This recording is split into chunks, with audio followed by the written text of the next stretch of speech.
नमस्कार, आप देख रहे हैं दोपहर के 2:35 पर दाव पेच का ये स्पेशल एडिशन मैं इसलिए कह रही हूँ क्योंकि इस बार किसके घर में बहुत सारी मिठाई आने वाली है और किसके घर में मायूसी छाने वाली है। हम राजनेताओं की बात कर रहे हैं। आज उत्तर प्रदेश में 7वें यानी कि अंतिम चरण के लिए वोटिंग हो रही है और हम तो ये कहेंगे कि भाई जहां जहां अभी भी अगर आप वोट करने नहीं निकले हैं, जहां पर आपकी वोटिंग चल रही है, तो जरूर निकलिएगा।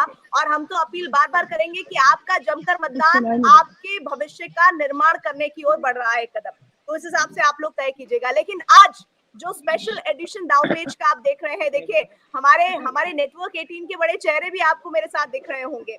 अरुण सिंह है हमारे साथ, वाराणसी से जुड़ रहे हैं, संगरूर से विक्रांत यादव जुड़ रहे हैं, साथ ही प्रियंका भी हमारे साथ जुड़ रही है पोलिंग बूथ से। आप तीनों का बहुत बहुत स्वागत है भाई स्पेशल एडिशन दाव पेच में। दरअसल आज खास बात यह है कि आज वोटिंग जैसे ही खत्म होगी तो एग्जिट पोल आएगा। वो एग्जिट पोल किसके घर में बहुत जबरदस्त मिठाइयां भिजवाने वाला है, किस पार्टी ने सबसे ज्यादा मिठाई बनाने का ऑर्डर दे दिया और किसने कहा है कि भाई इस बार थोड़ा बहुत भेज देना, ज्यादा मत भेज देना, कहीं गुस्सा ना हो जाए हमारे आला अधिकारी, आला नेता। चलिए इन पर हम बातचीत करेंगे। हमारे सारे सहयोगी हमारे साथ थ्रू हो चुके हैं, दिख भी रहे हैं। और इस बीच योगी आदित्यनाथ ने क्या कहा है वोटिंग के बीच में और एग्जिट पोल को लेकर, पहले वो सुनवा लेते हैं, फिर एक एक करके अपने सहयोगियों से जुड़ेंगे।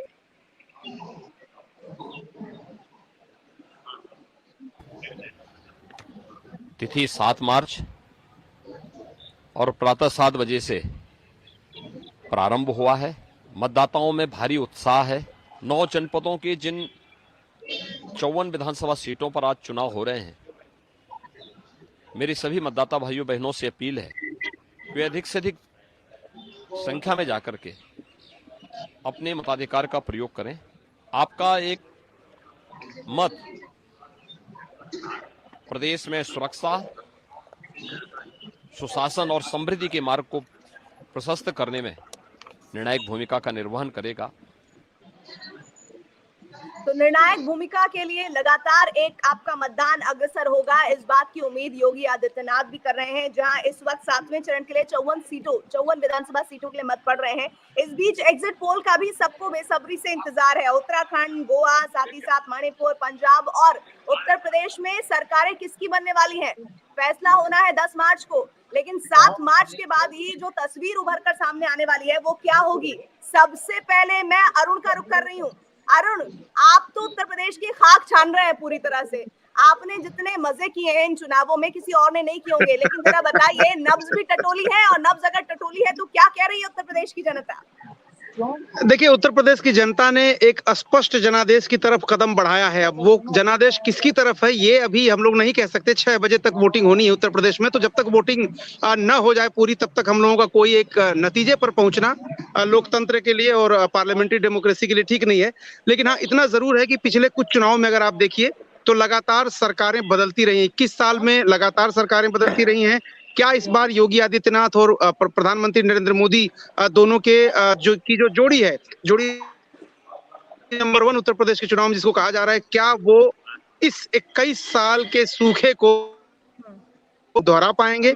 ये बड़ा सवाल है, क्योंकि समाजवादी पार्टी ने जो गठबंधन किए हैं और खास तौर से जिस चरण में आप 7वें चरण की बात कर रही हैं, आज मैं यहाँ पर वाराणसी के एक मतदान केंद्र पर मौजूद हूँ, जहाँ की 8 सीटें भारतीय जनता पार्टी और सहयोगी दलों ने पिछली बार खींच ली थी। तो क्या अखिलेश यादव, जयंत चौधरी, ओम प्रकाश राजभर, छोटे छोटे दलों के साथ जो उन्होंने गठबंधन किया है, वो टक्कर तो दे रहा है बीजेपी को, यह स्पष्ट है। और कई जिलों में तो बड़ी जबरदस्त टक्कर है। आजमगढ़, मऊ, बलिया, जिधर समाजवादी पार्टी का बहुत स्ट्रांग होल्ड हुआ करता था, वहां पर कुछ सीटों में इस बार बीजेपी आश्चर्यजनक रूप से टक्कर दे रही है। आप मुबारकपुर की बात करिए, आप सगड़ी की बात करिए, जहां बीएसपी की कैंडिडेट वंदना सिंह बीजेपी में चली गई थी। तो एक तरह से बहुत जबरदस्त मुकाबला है दोनों गठबंधनों के बीच में, कहूंगा, क्योंकि गठबंधन निषाद पार्टी और छोटे दलों से, अपना दल से बीजेपी ने भी किया है। तो दोनों गठबंधनों के बीच टक्कर जबरदस्त है। जहां तक मिठाई का सवाल है, आपने कहा, तो दिल्ली में हमने देखा था एक बार आम आदमी पार्टी की मिठाई रखी की रखी रह गई थी, एक बार बीजेपी की मिठाई रखी की रखी रह गई थी। कांग्रेस वाले इस मामले में थोड़ा चालाक है, वो मिठाई बनवाते नहीं, वो जानते हैं कि उसकी जरूरत नहीं पड़ने वाली है। Order on the time, Congress party कहती है ऑर्डर ऑन द टाइम, फैसला आएगा तभी बनवाएंगे, नहीं तो खराब नहीं करवाएंगे, पैसा भी और मिठाई भी दोनों ही। चले विक्रांत, पंजाब में मौजूद है संगरूर से आप, जरा बताइए आम आदमी पार्टी के लिए कैसी खबर लेकर आने वाले हैं, क्योंकि आम आदमी पार्टी वो पार्टी है पंजाब में जो इस बार कहा जा रहा है कि एक्स फैक्टर होने जा रही है विधानसभा चुनाव का। देखिए प्रीति, पंजाब का चुनाव जिस तरीके से हुआ है, भले ही यहाँ पर पंजाब में इस बार 5 पार्टियां चुनाव लड़ रही थी। 5 इसलिए कह रहा हूँ क्योंकि बीजेपी भी अलग होकर के चुनाव पहली बार लड़ी है, और पहली बार बीजेपी इतनी ज्यादा सीटों पर लड़ी है, 65 सीटों पर वो लड़ी है। लेकिन पिछले दिनों जब बीजेपी के प्रदेश अध्यक्ष, माफ कीजिएगा, राष्ट्रीय अध्यक्ष और गृह मंत्री दोनों की संयुक्त प्रेस वार्ता हुई थी, तो वो बार बार 4 राज्यों पर जोर दे रहे थे कि 4 राज्यों में हमारी सरकार बनने जा रही है और पंजाब में भी हम अपनी स्थिति को मजबूत करेंगे। अब बचे कांग्रेस, जो यहाँ पर पहले से सत्तासीन थी, लेकिन जिस तरीके से पंजाब में चुनाव से ठीक पहले कांग्रेस का जो घमासान चला वो वोटिंग तक जारी रहा, और वोटिंग तक कभी ये नाराज तो कभी वो नाराज। जिस तरीके से शादी ब्याह में रिश्तेदार, करीबी रिश्तेदार कई बार नाराज हो जाते हैं, ठीक उस तरीके का व्यवहार कांग्रेस के नेता यहाँ पर अपनी पार्टी में दिखा रहे थे। आम आदमी पार्टी जो पिछली बार भी बड़ी मजबूती से चुनाव लड़ी थी, लेकिन पिछली बार वो विपक्ष में रह गई थी। पहली बार चुनाव लड़ने पर सबसे बड़ी विपक्षी दल जरूर बनी थी, वो दूसरे नंबर की पार्टी बनी थी, उसने अकाली दल को पीछे छोड़ दिया था। लेकिन इस बार आम आदमी पार्टी ने बहुत ही संगठित तरीके से चुनाव लड़ा है, और पूरे चुनावी कैंपेन को अगर हम उनके चुनावी कैंपेन को देखें तो कभी भी एक भी बार ऐसा नहीं दिखाई दिया कि कोई पार्टी का नेता डिसिप्लिन से बाहर जाकर के कोई बयान देता हुआ दिखाई दिया, या किसी ने पार्टी के किसी फैसले पर किसी तरीके की आपत्ति उठाई। भगवंत मान को इस बार, पिछली बार और इस बार में एक जो बड़ा फर्क आया, पिछली बार वो बिना चेहरे के गए थे, यानी सिर्फ अरविंद केजरीवाल के काम के ऊपर वो लोग गए थे, लेकिन इस बार वो दिल्ली सरकार के काम पर और भगवंत मान के नाम पर मुख्यमंत्री का चेहरा भी उन्होंने इस बार दिया। तो वो एक एडिशन उनके पूरे चुनाव प्रचार में रहा, और उसका कितना फायदा मिलेगा ये अभी, क्योंकि आज अभी शाम तक एग्जिट पोल भी नहीं आ सकते, उसके बाद ही एग्जिट पोल भी आएंगे। लेकिन मुझे लगता है कि पंजाब में अगर हम देखें, पंजाब में अगर लोगों से बात करें तो पिछली बार लोगों को ये जरूर सवाल उठता था कि आखिर इनकी जो बारात आ रही है उसका दूल्हा कौन है। इसका जवाब पिछली बार वो नहीं दे पाए थे, इस बार उन्होंने जवाब दिया है, और इस बार आम आदमी पार्टी को ऐसा लगता है कि वो एक बड़े बहुमत की सरकार यहाँ पर बनाने जा रहे हैं। ठीक है, अब मैं प्रियंका का रुख कर लेती हूँ। पहले मैं स्टेट वाइज एक एक आप लोगों से कमेंट ले रही हूँ, और उसके बाद हम जो समीकरण है इस वक्त अलग अलग राज्यों में, खास तौर पर मैं उत्तर प्रदेश और इसके अलावा पंजाब और उत्तराखंड का रुख करूंगी, लेकिन मणिपुर और गोवा को नहीं छोड़ेंगे। ऐसा नहीं है कि उन पर बात नहीं होगी, लेकिन मैं रुख कर लेती हूँ प्रियंका का। प्रियंका, उत्तराखंड में ये कहा जाता है कि हर बार सरकारें बदलती हैं, इस बार की जनता ने क्या मूड बनाया हुआ है? यही प्रीति सबसे बड़ा सवाल इस बार का भी रहने वाला है, क्योंकि 21 साल पुराना राज्य है और हर बार इन्होंने सरकारों को बदला, यानी कि उत्तराखंड की जनता दूसरा मौका नहीं देती है सरकारों को। तो क्या इस बार वो ट्रेंड बदलेगा? क्या बीजेपी सरकार अपने 3 सीएम बदलने के बाद भी 1 साल के अंदर अपना इतिहास दोहराएगी, इतिहास बनाएगी, या फिर से उत्तराखंड की जनता जो है वो कांग्रेस को मौका देगी? ये इस बार बहुत इंटरेस्टिंग होने वाला है। देखिए, इस वक्त एक होटल में हम लोग मौजूद हैं, और यहाँ पर अभी 10 मार्च से पहले, यानी कि नतीजों से पहले एक हाई लेवल मीटिंग हुई है, जिसमें सीएम रहे, तमाम कैंडिडेट जितने 70 विधानसभा के थे वो रहे, जिला अध्यक्ष रहे, साथ ही कैलाश विजयवर्गीय भी यहाँ पर पहुंचे हुए हैं। यानी कि तैयारियां 10 मार्च की जो है वो उत्तराखंड के लिए पूरी तरीके से तैयार हो गई। उत्तराखंड की भी अगर बात की जाए तो 2 रीजन्स मेनली माने जाते हैं, गढ़वाल और कुमाऊं, और खासतौर पर उत्तराखंड की राजनीति की इस बार बात करें तो सारी नजरें जो है वो कुमाऊं क्षेत्र पर ही टिकी हुई है। ये कहा जा रहा है कि कुमाऊं ने जिसको वोट दिया सरकार उसकी बन रही है। हालांकि बस अब 2 दिनों का ही वक्त यहाँ पर रह गया है, लेकिन तैयारियां गहमा गहमी, ये आप देखें फिलहाल भी यहाँ तमाम कार्यकर्ता जो है वो बैठे हुए हैं। एक हाई लेवल मीटिंग यहाँ पर हुई कि किस तरीके से 10 मार्च का पूरा कार्यक्रम रहेगा। जीत गए तो क्या? हमारी बातचीत भी यहाँ पर एक सीएम से हुई, जिनको मैंने पूछा कि अगर नहीं जीते तो विपक्ष की तैयारी है। तो बीजेपी का साफ तौर पर यहाँ पे कहना था कि विपक्ष के बारे में तो हम सोच ही नहीं रहे। 60 पार का नारा दिया था, पर कहा 60 पार नहीं तो 2/3 बहुमत तो हम लेकर आ रहे हैं। तो कॉन्फिडेंट जरूर दिख रही है, लेकिन इस बार जो अहम रोल है प्रीति, आम आदमी पार्टी भी यहाँ से पहली बार अपनी किस्मत आजमा रही है। वो एक बहुत बड़ा चेंज तो नहीं लेकर आएगी, लेकिन कहीं ना कहीं वोट काटने की अगर बात की जाए तो कितना इंपॉर्टेंट फैक्टर आम आदमी पार्टी बनती है वो जरूरी है। और कुछ सीटें ऐसी रही है उत्तराखंड में जो बीएसपी की पारंपरिक सीट रही है, उनको रिटेन कर पाते हैं या वहां क्या रहता है। तो ये सब बहुत इंटरेस्टिंग होने वाला है। उत्तराखंड का इलेक्शन पंजाब या यूपी से किसी भी मायने में कम इंटरेस्टिंग नहीं होगा। कैसी सीटों का क्या सीट्स मिलती है, बहुत इंटरेस्टिंग होगा 10 मार्च को देखना। अच्छा, एक और बात है, देखिए अरुण हमारे साथ जब भी रहते हैं, तो अरुण जब भी पूरी आप उनकी रिपोर्टिंग निकाल के देख लीजिए उत्तर प्रदेश की, कुछ ना कुछ ऐसा करते रहते हैं जो आई कैच करता है। और इस वक्त भी जब प्रियंका बात कर रही थी तो मेरी नजर वहां अरुण पर ही थी कि अरुण कोशिश कर रहे थे कि किसी तरह वो सेल्फी पॉइंट वाला हिस्सा भी आ जाए, भले ही वो इस वक्त हमारे साथ इस सोशल प्लेटफॉर्म के जरिए जुड़े, लेकिन कोशिश उनकी है कि मोबाइल के जरिए सब कुछ दिखा दिया जाए। लेकिन अरुण, इस बार बताइए, गन्ना जन्ना, कब्रिस्तान, इत्र वाले मित्र, अली, बजरंगबली, कुछ छूटा नहीं है, हर तरह की बयानबाजी हुई है। लेकिन आप मुझे बताइए कि आप जब जनता के बीच गए तो वो कौन से मुद्दे थे जो आपको लगता है कि उन आधार पर इस बार जनता ने वोट दिया है, और एग्जिट पोल भी वही इशारा करने जा रहा है। देखिए प्रति भारतीय राजनीति की विडंबना आप कह लीजिए इसको, और सच्चाई भी है। शरद यादव अक्सर हम लोगों से अनौपचारिक बातचीत में कहते थे कि जाति इस देश की अंतिम सच्चाई है और जाति कभी खत्म नहीं होगी। हम लोग उनसे कहते थे आप इस तरह की निराशावादी बातें क्यों करते हैं, शहरीकरण हो रहा है तेजी से, लोगों को एजुकेशन अच्छी तरीके से मिल रही है, जाति धर्म संप्रदाय सब टूट रहा है। लेकिन आज अगर आप चुनाव में आएंगी, उत्तर प्रदेश देखेंगी, मुद्दे जहां के तहां हैं, शिक्षा, रोजगार, पढ़ाई लिखाई, दवाई, इन सब की बातें कैमरे पर लोग करते हैं, लेकिन वोटिंग जो पैटर्न है वो निश्चित रूप से और विशुद्ध रूप से जातियों के आधार पर ही करते हैं। पूर्वांचल में मैं घूम रहा हूं, आप पूर्वांचल की बात करिए, आप पश्चिमी उत्तर प्रदेश की बात करिए, आप रुहेलखंड की बात करिए, बुंदेलखंड की बात करिए, बस्ती देखते ही लोग अंदाजा लगा लेते हैं कि किसको वोट इस पूरी बस्ती से जाने वाला है।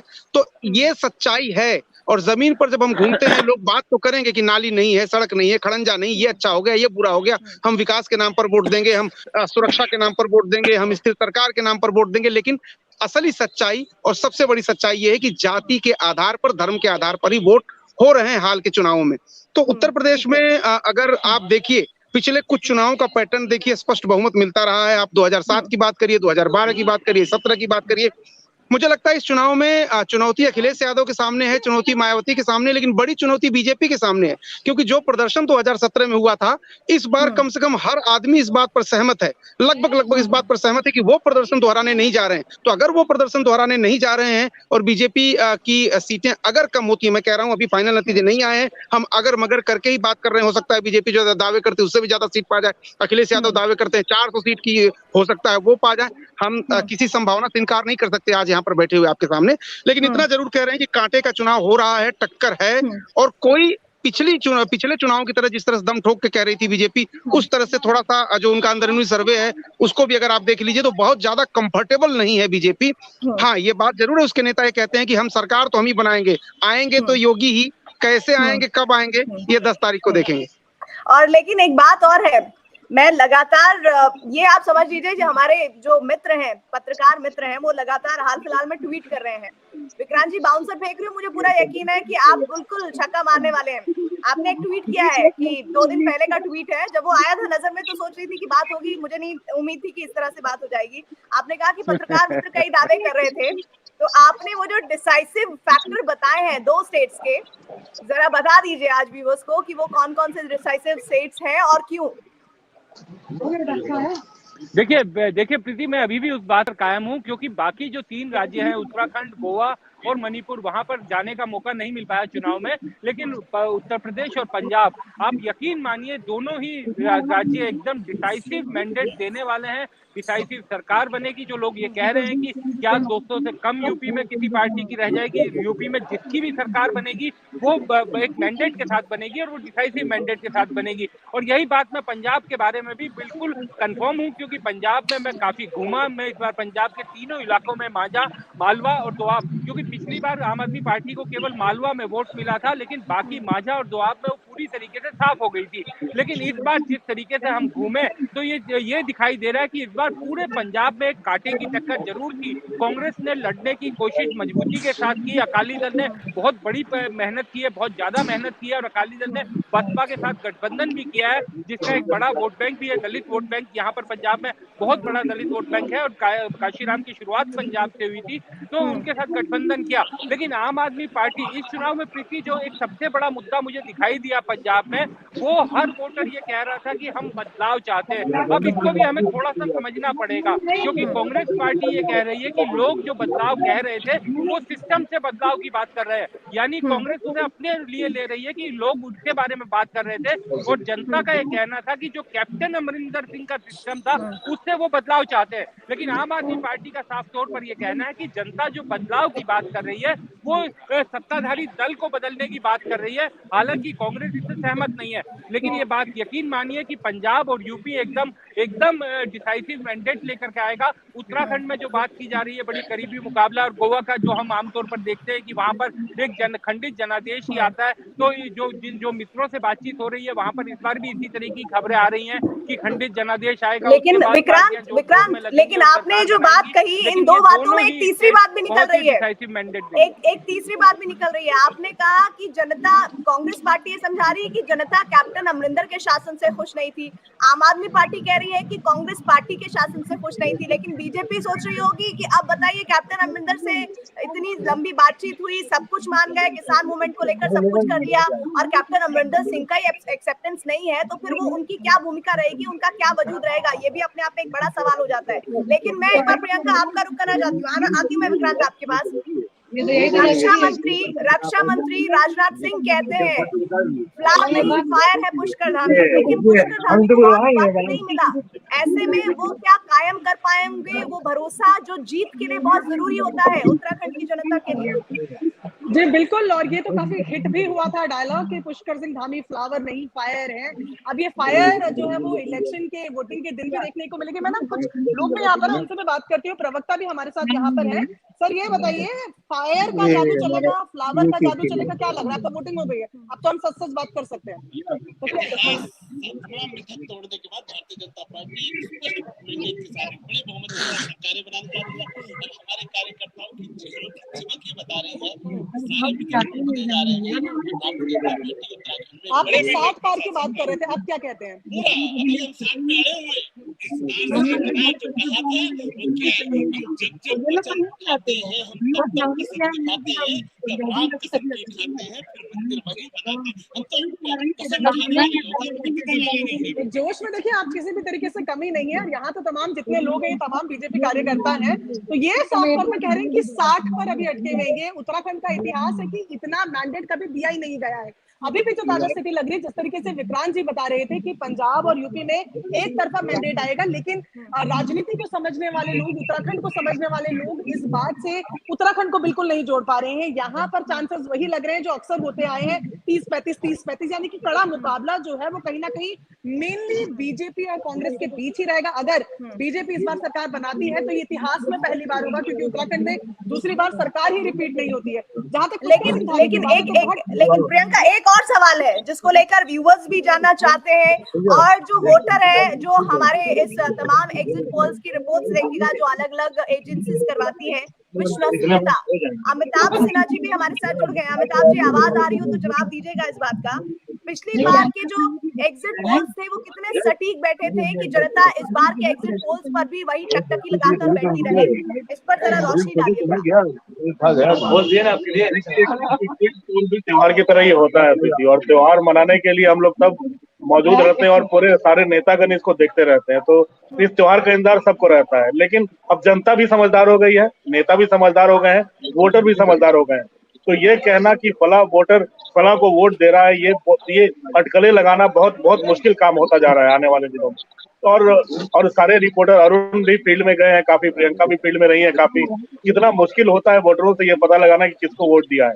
अब हम लोग गेस करते हैं कि विकास के नाम पर दिया है तो किसको दिया होगा, राष्ट्रवाद के नाम पर दिया है तो किसको दिया होगा, अगर अपनी जाति को प्रमोट कर रहे हैं तो किसको दिया होगा। तो ये तमाम चीजें होती हैं प्रीति, काफी पेच होते हैं, लेकिन कुछ पेच सही पड़ते हैं, कुछ गलत पड़ते हैं, तो देखना पड़ता है सैंपल कितना है। लेकिन हम लोग इंतजार करेंगे। पिछली बार भी कई चीजें काफी टफ फाइट बता रही थी, फर्स्ट फेज सेकंड फेज में मुस्लिम और यादव बहुत हैं तो मुश्किल होगा पार्टी को, बीजेपी को मुश्किल होगी, बढ़ जाएंगे, बीएसपी आगे बढ़ जाएगी, लेकिन हुआ उसका ठीक उल्टा। स्वीप बीजेपी ने पूरी तरह से स्वीप किया था, तो मुझे लगता है इस बार भी काफी अटकलबाजियां हैं, तो देखते हैं क्या होता है। जो फील्ड में है सारे लोग मुस्कुरा भी रहे हैं, अरुण भी मुस्कुरा रहे हैं, प्रियंका भी मुस्कुरा रही है, तो प्रीति ज्यादा बेहतर होगा इन फील्ड वालों से पूछो, लेकिन मुझे लगता है कि वोटर काफी समझदार हो गया है। आप छुपा नहीं पा रहे अरुण अपनी मुस्कुराहट, बता दीजिए अब इस मुस्कुराहट के पीछे कौन सी पार्टी है? मैं किसी दूसरी वजह से मुस्कुरा रहा हूँ। देखिए, पहले लोग मेले में एक दूसरे से मिलते थे, मेरे पीछे बड़ा ही इंटरेस्टिंग कन्वर्सेशन है, दो लोग बात कर रहे थे, आप अपने बच्चों को लेके मेरे घर नहीं आते, हम तो पहचान ही नहीं पा रहे हैं उनको, बच्चे कब बड़े हो गए। तो ये पहले, हाँ ये लाइव ही है, और आप लोगों की बात सुन के मुझे बड़ी हंसी आई कि लोग अपने बच्चे को लेके ये कह रही थी, यही कंप्लेंट कर रही थी दूसरी महिला से कि आप अपने बच्चों को लेके मेरे घर नहीं आती। तो वो बड़े हो गए, हम पहचान ही नहीं पाते उनको। तो यहाँ पे वोटिंग जो जहाँ पे चल रही है, इस बूथ पे लोग मिल लिए कम से कम एक दूसरे के बच्चों से, इसलिए मुझे हंसी आ रही थी। प्रीति, तो ये तो वैसा ही हो गया जैसे कुंभ के मेले में जी कुछ बिखरे हुए मिल जाते हैं, देखिए, वैसी जब आप बात कह रहे थे। परिवार है, लेकिन राधे राधे। अमिताभ जी हमारी फैमिली में 1000 से चलिए दिखा दीजिए, बात करा दीजिए। हाँ। अरुण बात कर लीजिए, अरुण कर ही लीजिए बात। वोट दिया है हाँ और हम चाहते हैं कि हमारा देश सुरक्षित रहे, हाँ सुरक्षित में रहे, हाँ, देश सुरक्षित तो हम सब सुरक्षित। देख लीजिए, सुन लीजिए उनकी बात, देश सुरक्षित तो हम सब सुरक्षित, आप समझ सकती हैं। ठीक है, इशारा राष्ट्रहित में वोट, राष्ट्रहित में वोट। लेकिन अमिताभ जी बार बार ये कहा जा रहा है, मैं भी कमेंट्स भी पढ़ रही हूँ सोशल प्लेटफॉर्म पर, वो कह रहे हैं कि भाई आप 3 स्टेट्स की बात कर रहे हैं, सब 3 स्टेट्स को रिप्रेजेंट करने वाले आपने जर्नलिस्ट भी हमारे साथ जुड़े हुए हैं जो नेटवर्क 18 के हमारे चेहरे हैं। लेकिन वो जानना चाह रहे हैं कि अमिताभ जी से जरा ये पूछिए मणिपुर और गोवा में क्या होने जा रहा है। देखिए, मणिपुर का चुनाव मैंने पिछली बार कवर किया था और बीजेपी ने बड़ी मेहनत की थी, जातियों का समीकरण बिठाया था, ट्राइबल पार्टियों के साथ वहां पर समझौता किया था और बीजेपी सत्ता में आई थी। कांग्रेस के काफी लोग टूटकर तब बीजेपी में आए थे, लेकिन इस बार विकास का नाम है, प्रधानमंत्री की रैलियों में बहुत भीड़ जुटी है, तो मुझे लगता है इस बारी बीजेपी अपने दम पर ही वहां सरकार बनाने जा रही है। तो 1-2 सीटें कम होती है तब भी वो मैनेज हो रहा है, लेकिन मुझे लगता है इस बार बीजेपी मणिपुर में अपने दम पर सरकारें बनाने जा रही है। 29 से 32 सीटें हो सकता है बीजेपी की खुद ही अपने दम पे आ जाए 60 सीटों में से, तो मेजोरिटी आएगी। नृपेंद्र सिंह की अच्छी रेपुटेशन है, संघ भी वहां काम कर रहा है, प्रधानमंत्री मोदी के विकास का काम वहां तक बहुत ज्यादा पहुंचा है। मणिपुर में सड़कें बन रही हैं, मणिपुर में अब एयरपोर्ट ऐसा है, हर रोज विमान उतर रहे हैं कई, तो मुझे लगता है विकास की राह पर चढ़ पड़ा है नॉर्थ ईस्ट को इंटीग्रेट करने में मोदी सरकार की बड़ी भूमिका रही है। तो ये एक बड़ी भूमिका भी 5 साल में रही है बीजेपी सरकार की, तो मुझे लगता है वहां बीजेपी के लिए बहुत मुश्किल दौर नहीं है इन चुनाव में। ठीक है विक्रांत, एक इम्पोर्टेंट सवाल, अरविंद केजरीवाल जाने जाते हैं फ्रीबीज के लिए, यानी कि मुफ्त में किस तरह से लोगों को चीजें दी जाए और उसके एवज में उनसे वोट हासिल किया जाए, जिसमें हमने उनका क्लासिक एग्जाम्पल दिल्ली का देखा है। लेकिन वही उन्होंने दाव खेला है पंजाब में। पंजाब की जनता इस फ्रीबीज के मुद्दे पर क्या रुख रखती है? भैया का सबसे पहली बात, जो फ्रीबीज का हम लोग नाम लेते हैं कि अरविंद केजरीवाल उन्हें फ्रीबीज देते हैं और उसके बदले में वोट लेते हैं, लेकिन अरविंद केजरीवाल का साफ ये कहना है कि वो अपने घर से ये फ्रीबीज नहीं देते, ये जनता का ही पैसा है, जो टैक्स का पैसा उनके पास आता है। जिस तरीके से उन्होंने दिल्ली की सरकार में अपने काम को ज्यादा बेहतर करके पैसा बचाया और वो पैसा जनता को दिया, और वही मॉडल उन्होंने देखिए दिल्ली में लागू किया था 300 यूनिट बिजली का, और आज उत्तर प्रदेश के चुनाव में भी राजनीतिक दल, अलग अलग राजनीतिक दल ये कह रहे हैं कि हम सत्ता में आने पर बिजली फ्री करेंगे।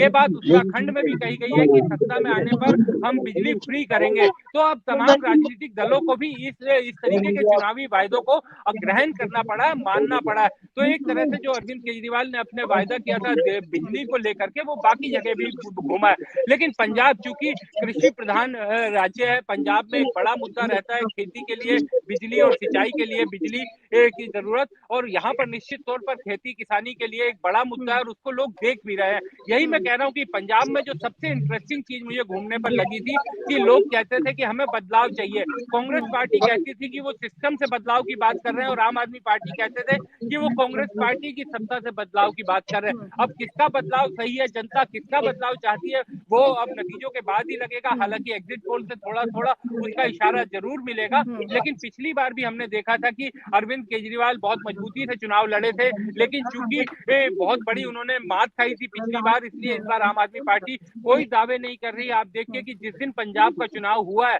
उसके बाद से अरविंद केजरीवाल का कोई ट्वीट तक सामने नहीं आया है पंजाब को लेकर, तो वो एकदम शांत है। अभी पिछले दिनों वो बेंगलोर चले गए थे अपनी खांसी का इलाज करवाने, और उसके बाद आज वो दिल्ली लौटे हैं, और पूरी नजर अब इसी बात पर है कि 10 तारीख को जब डिब्बे खुलेंगे, मतपेटियां खुलेंगी, ईवीएम का बक्सा खुलेगा तो क्या नतीजा निकलता है। और पार्टी को भी इस बार ये कहा गया है कि एकदम लो प्रोफाइल रही है और जो भी होगा वो 10 तारीख को ही फाइनल करेंगे। जिस समय नतीजा आएगा पंजाब में केवल पंजाब की यूनिट एक्टिव रहेगी और दिल्ली के नेताओं को कहा गया है कि ये जो आपने लो प्रोफाइल रहने की बात कही ना, इसी से मुझे एक बात याद आई। अरुण, उस पर आप अपनी बात को रखिएगा।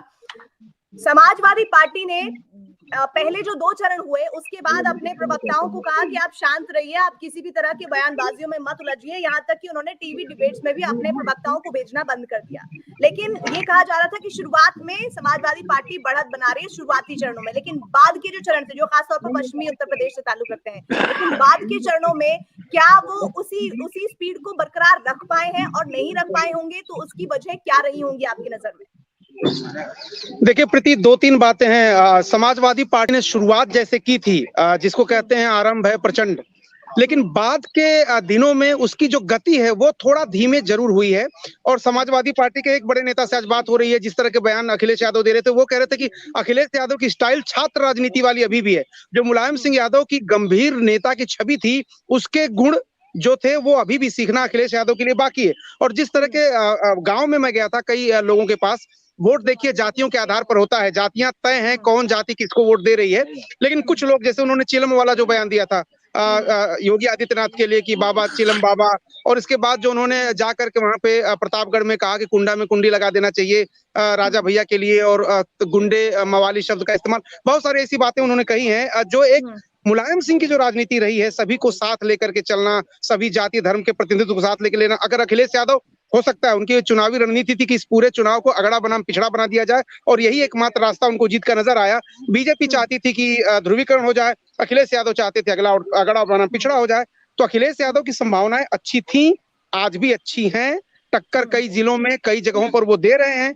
लेकिन अगर आप होलिस्टिक व्यू में बात करेंगी तो कम से कम चुनाव में एज एक बीजेपी का नजर आ रहा है अभी तक।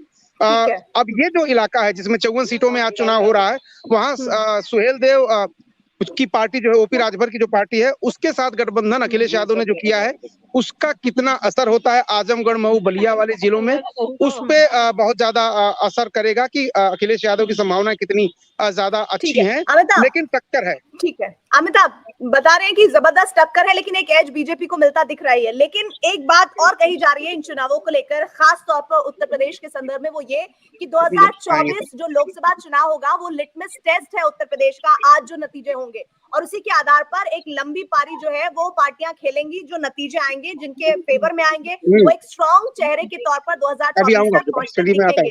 जरा मुझे बताइए कि इन 5 राज्यों के विधानसभा चुनाव के जो आज एग्जिट पोल आएंगे और 10 मार्च को जो नतीजे आएंगे, वो क्या बड़ा संदेश आने वाले 1-1.5-2 सालों के लिए होंगे? देखिए, उत्तर प्रदेश के चुनाव महत्वपूर्ण बीजेपी के लिए इसलिए है क्योंकि अगले आने वाले 3 महीने में राष्ट्रपति चुनाव है, उपराष्ट्रपति के भी चुनाव, और दूसरा उत्तर प्रदेश, दिल्ली का रास्ता कहते हैं उत्तर प्रदेश लखनऊ से होकर ही निकलता है। तो उत्तर प्रदेश इसीलिए बहुत ज्यादा महत्वपूर्ण है। जितनी ज्यादा संख्या में सीटें आती हैं, सरकार बनती है, उत्तर प्रदेश काबू में रहेगा तो दिल्ली तक की सत्ता आसान हो जाती है। तो यही कारण है कि बीजेपी ने पूरी ताकत झोंकी है।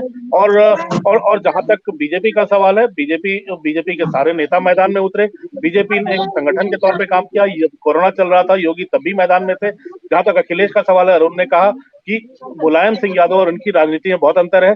मुलायम सिंह यादव के पास जनेश्वर मिश्रा भी थे ब्राह्मण, उनके पास रेवती रमन सिंह भी थे, उनके पास बेनी प्रसाद वर्मा भी थे, उनके पास हर तबके के नेता थे जिनके पास वो सलाह भी करते थे, उनके साथ संसदीय बोर्ड में थे। अखिलेश के पास युवा की टीम है, अखिलेश के पास सोशल मीडिया की टीम अच्छी है, अखिलेश टेलीविजन पर उनकी टीम अच्छा लड़ती है। तो ये टेलीविजन की लड़ाई, सोशल मीडिया की लड़ाई और जमीन पर बूथ की लड़ाई बड़ा अंतर है, कम से कम बीजेपी के उस well oiled machinery, discipline cadre के साथ। तो मुझे लगता है जो पिछले कुछ दिनों में समाजवादी पार्टी सत्ता में आ रही है, बनारस और पूर्वांचल में जो कुछ सीन देखने को मिला है कि लाल टोपी पहनकर लोग बाइकों पर घूम रहे हैं, पुलिस वालों के साथ हाथापाई कर रहे हैं, पुलिस की पिटाई कर रहे हैं, तो इसका बहुत बड़ा संदेश जाता है।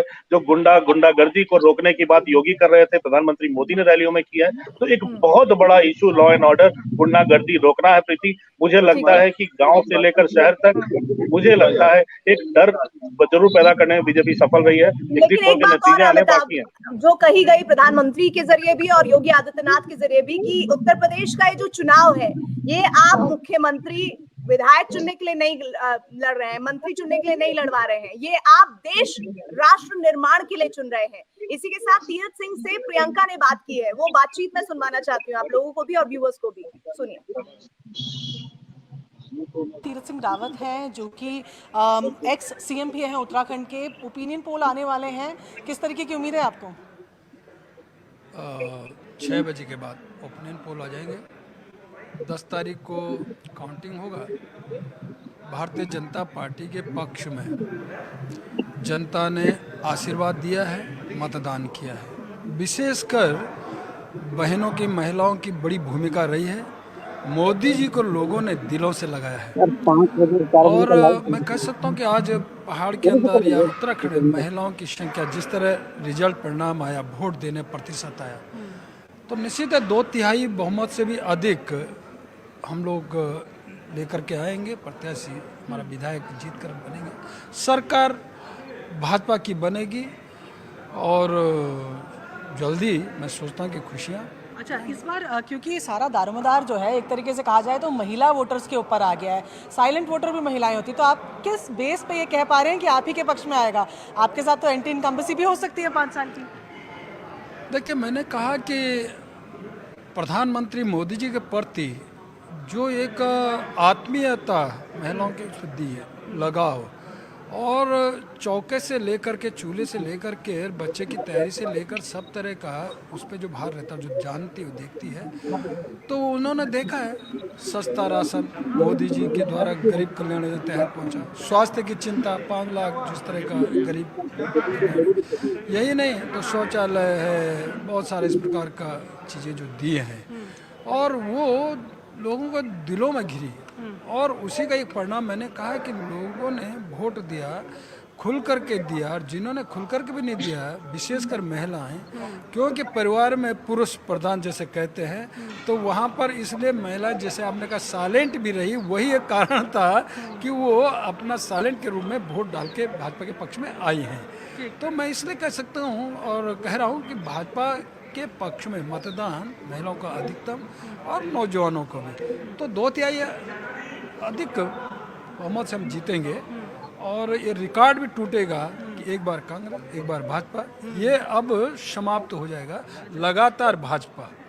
अच्छा, आखिरी सवाल, अब क्योंकि जिस तरीके से आप कह रहे हैं कि आपको लग रहा है कि इस बार वो उत्तराखंड का ट्रेंड टूटेगा, चेंज होने वाला, पर अगर ट्रेंड नहीं टूटता है तो विपक्ष में बैठने की मेंटली तैयारी है?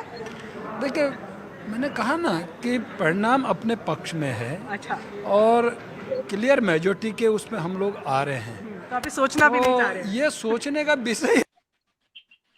तो प्रियंका को कह रहे हैं धीरज सिंह कि इस बार वो रिकॉर्ड टूटेगा। जो कहा जाता है कि उत्तराखंड में हर बार सत्ता बदलती है, लेकिन विक्रांत और अमिताभ, आपसे ही मेरा सवाल था, लेकिन प्रियंका भी जुड़ गई। प्रियंका तक आवाज नहीं पहुंच पा रही। अमिताभ, रिकॉर्ड तोड़ने की उम्मीद जो तीरथ सिंह कर रहे हैं, जो भारतीय जनता पार्टी उत्तराखंड में कर रही है, इसकी संभावना क्या लगती है और क्यों लगती है?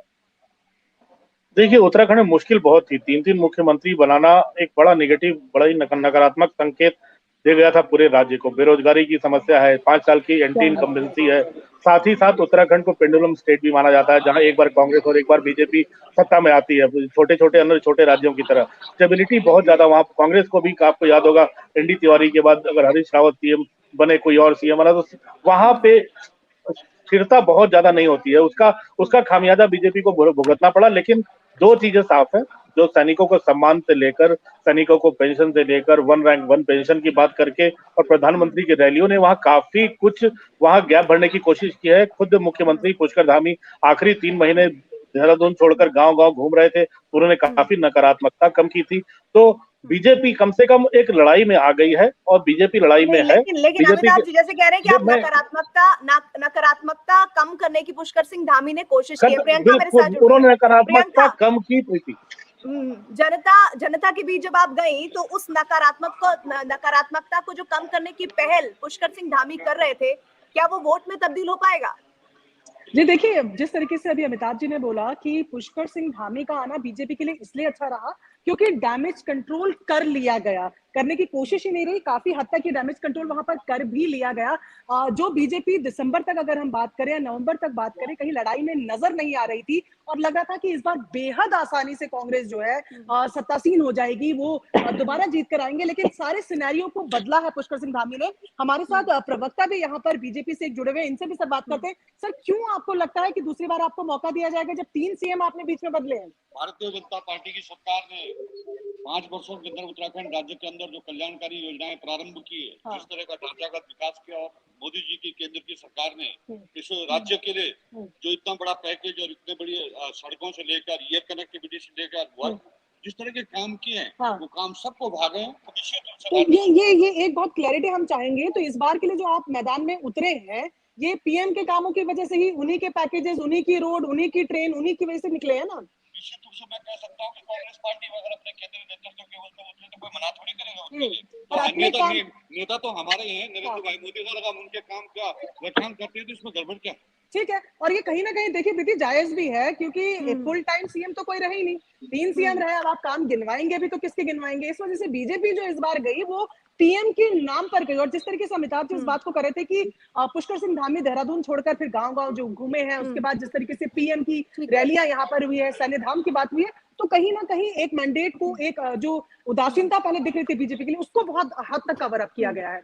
विक्रांत जी, मैं अब आपसे एक बार फिर से पंजाब के बारे में जानना चाहती हूँ। पंजाब में नशा, ड्रग्स और ये एक बड़ा मुद्दा रहा है, लेकिन ये कहा गया है कि सरकारें कोई भी रही हो, लेकिन उन्होंने बहुत ध्यान देकर या ईमानदारी के साथ उसको कम करने के लिए या उससे युवाओं को बचाने के लिए कोई एफर्ट नहीं लिए हैं। क्या इस बार इस विधानसभा चुनाव के नतीजे इस आधार पर वोट कास्ट करने में व्यूअर्स को, जो मतदाता है पंजाब के, उनको मदद करा होगा कि उन्होंने ये सोचा होगा कि हमारे जो युवा है वो किस तरह से तबाह हो रहे हैं इस ड्रग्स की लत को लेकर, इस नशे की लत को लेकर, और जो सरकारों को करना चाहिए था क्या उन्होंने किया? देखिए बिल्कुल प्रीति, बहुत ही दुखदाई है। पंजाब में अगर आप घूमिए तो पिंड के पिंड बर्बाद हो गए हैं। कई ऐसे पिंड हैं, कई ऐसे गांव हैं जहां पर कोई ऐसा युवा इस एक खास आयु वर्ग का नहीं बचा जो नशे की लत से पीड़ित ना हो, और उसके घर वाले किसी तरह, उसके भाई बहन, बड़े भाई, परिवार के लोग कोशिश करते हैं ड्रग एडिक्शन करवाने की। तो कई कई जगह, कई गाँव में हमने देखा कि पूरे गाँव में जो युवा पीढ़ी थी वो बर्बाद हो गई। निश्चित तौर पर यह बहुत बड़ा मुद्दा है। और मैं आपको याद दिलाऊं कि जब पिछली बार चुनाव हुआ था 2017 में, तब भी बहुत बड़ा मुद्दा था और कांग्रेस ने कहा था कि वो इस मुद्दे पर आते ही कड़ी कार्रवाई भी करेंगे। तो इस बार जब चुनावी अखाड़े में कांग्रेस और आम आदमी पार्टी उतरी तो जनता ये सवाल जरूर पूछ रही थी कि पिछली बार जो वायदा किया उसमें क्या किया गया, क्योंकि नवजोत सिंह सिद्धू जो कांग्रेस पार्टी के सूबे के प्रधान भी हैं, वो खुद ये कह रहे थे कि हमारी सरकार उस तरह से कार्रवाई नहीं कर पाई इस मसले पर। तो ये निश्चित तौर पर पंजाब का एक बहुत बड़ा मुद्दा है। कई ऐसे गाँव, एक बड़ी आबादी पंजाब की इससे पीड़ित है और लोग ये चाहते हैं कि किसी तरीके से नशे की ये जो यहाँ पर लोगों ने घर घर तक पहुंचा दिया है, इसको किसी तरीके से बाहर किया जाए, क्योंकि बिना राजनीतिक प्रेशर के इतना बड़ा नशे का कारोबार यहाँ पर सूबे में फैलना वो मुमकिन नहीं है। और निश्चित तौर पर वो भी सरकार की नाक के नीचे। सरकार बनेगी उसके विक्रांत, इंतजार है एग्जिट पोल का इंतजार रहेगा, लेकिन एग्जिट पोल पर जो आप लोगों की ग्राउंड रिपोर्टिंग है वो बहुत मददगार होगी उन तमाम लोगों के लिए जो इस वक्त हमारे शो से जुड़े। विक्रांत, शुक्रिया आपका। प्रियंका, आपका भी ग्राउंड जीरो से हमारे तक तमाम जानकारियां पहुंचाने के लिए धन्यवाद। अरुण, आपका भी शुक्रिया। साथ ही अमिताभ जी, वक्त देने के लिए धन्यवाद आपका भी। और उन तमाम व्यूअर्स का बहुत बहुत शुक्रिया जो इस लाइव स्ट्रीमिंग में हमारे साथ जुड़े रहे और उनके कमेंट्स को भी हमने हिस्सा बनाया अपने इस प्रोग्राम का। शुक्रिया। कल फिर एक नए मुद्दे के साथ आपके सामने होंगे। आप देख रहिए नेटवर्क 18।